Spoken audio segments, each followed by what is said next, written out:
Welcome back to our playoff edition of Sports Extra. We continue our show in the Black Diamond Conference. Undefeated Johnson City looking to stay perfect today. They made the trip to 8-2. Arthur, Lovington, Atwood, Hammond. The Indians have never won 11 games in school history.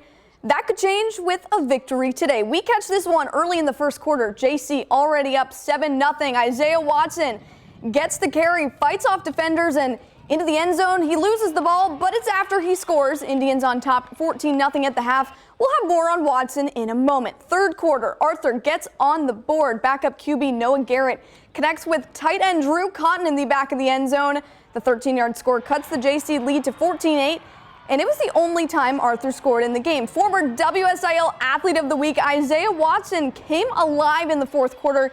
He uses his speed to perfection. Check out this move. He catches the Knights defense sleeping and uses his speed to score. It's a house call. 70 yards later, Watson is in the end zone. He had a monster day. This long TD run gave the Indians a 20-8 lead with less than 6.5 minutes to play in the fourth quarter.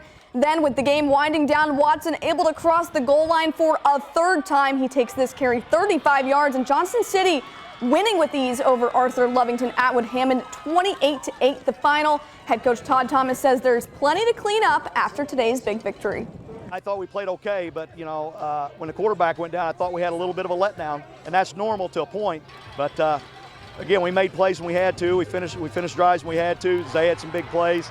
I didn't like the 2 touchdowns being called back, but we came in on top, and that's all that matters.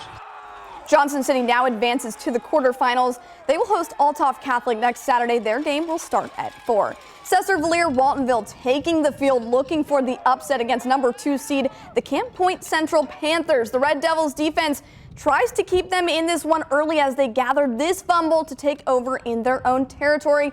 Field position was key in this one. The Panthers moved the ball to the 1-yard line and scored on a run from Isaac Genenbacher to take a 6-0 lead. Just before the half, it was Genenbacher again, this time from 29 yards out to make it 12-0. Central goes on to beat Cesar-Valier 24-0 as the Red Devils end their season at 8-3. And speaking of the playoffs, the college volleyball postseason is also underway. Johnny Logan kicked off their run at a championship today in the Midwest District A tournament. The Vols hosting the tournament this year. They start off the semifinal round against the Jefferson College Vikings. A strong start to set one earned the Vols a big lead early that they hung on to. Mia Trankler redirects this one just over the net to give John A the set 1 win.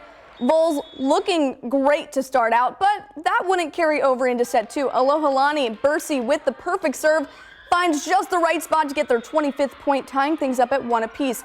Vikings trying to build on their momentum. A tight set 3 finally went in the Vols' favor when a spike by Maureen Matthews couldn't get past the net and handed John A the set 3 win. The Vols on the brink of the championship round. Lexi Kosmopoulos comes up with the spike that rolls across the net and falls just onto the Viking side, giving John A the win. The victory gave the Vols a berth into the championship match. Just hours later, Coach Bill Burnside said he loves the effort he saw out of his girls in the win. I was really proud of our girls. I think they played really hard. We played very scrappy the whole time. You're right, we did have one little lull there in the middle where we kind of lost focus. But, in a 4-set match to only have like a half-game lull is pretty good.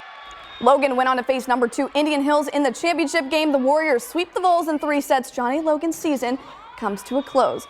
Over on the college football field, SIU and Murray State both on byes this week, but the SEMO Redhawks in action today, looking to bounce back after losing a heartbreaker to EKU last Saturday, and the Redhawks do just that. They shut out the Tigers 42-0, the final score. Running back Geno Hess became SEMO's all-time rushing leader in the win. And we just got word that the Houston Astros are World Series champs. That does it for this playoff edition of Sports Extra. Thanks for watching. We'll see you next week for the quarterfinals. Have a great night.